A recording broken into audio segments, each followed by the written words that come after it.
Türkmenistan Gurbanoğlu Berdimuhammedowyň hormatyna gurulýan şäher üçin 5 milliard dollar sarp eder. Bu barada Frans 24 telekanaly türkmen resmilerine salgylanyp 29 martda habar berdi. Bu san şäheriň guruluşyna 1,5 milliard dollaryň sarp ediljekdigi barada 2020-nji ýylyň fevralynda yglan edilen serişdeden 3 hesse köpdür. Arkadağ şäheriniň guruluşynyň birinji tapgyry 3,13 milliard dollara durýar.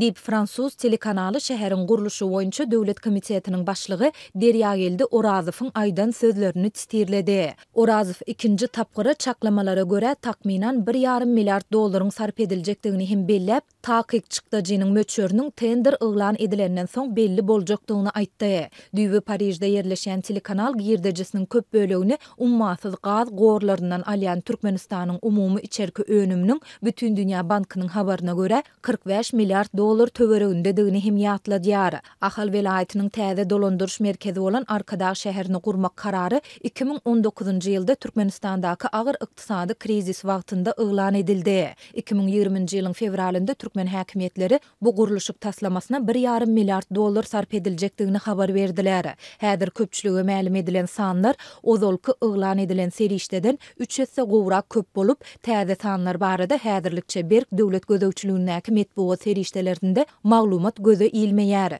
Ýöne Fransuz telekanalynyň beren maglumatlary Türkmenistanyň Daşary işler ministrliginde Arkadağ şäherine bu taslamany durmuşa geçirmegiň halkara uğurlaryna bagyşlanan briefingiň geçirilmeginiň ýa gabat geldi. Türkmen Döwlet Habarlar Agentligi 28 martda geçirilen briefinge daşary ýurtlaryň we halkara guramalaryň diplomatik wekilhanalarynyň, milli hemde daşary ýurt köpçülikleýin habar beriş serişdeleriniň wekilleriniň çağırlandygyny ma'lum etdi. Briefingde Arkadağ şäheri hakynda kanun taslamasynyň işlenip taýýarlanlandygy, 2023-nji ýylyň 23-nji martynda bu kadalaşdyrjy hukuk resminamasynyň kabul edilendigi we oňa prezident Serdar Berdimuhammedowyň gol çekendigi hem aýdyldy. Kanun 24-nji martda resmi metbuatda çap edildi we şol günden güýje girdildi. Kanunyň esasy düzgünleri barada aýdylandy. Arkadağ şäherine ýurdumyzyň taryhynda ilkinji gezek döwlet ähmiýetli şäher derejesiniň berilendigini bellemek gerek.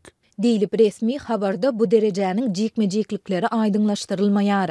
Türkmenistanyň öňkü prezidenti, häzir halk maslahatynyň başlygy Gurbanoğlu Berdimuhammedowyň başlanyjy bilen gurulup başlanan şäheriň guruluşynyň 2022-nji ýylyň dekabrynda dolu tamamlanjakdygy aýdylypdy.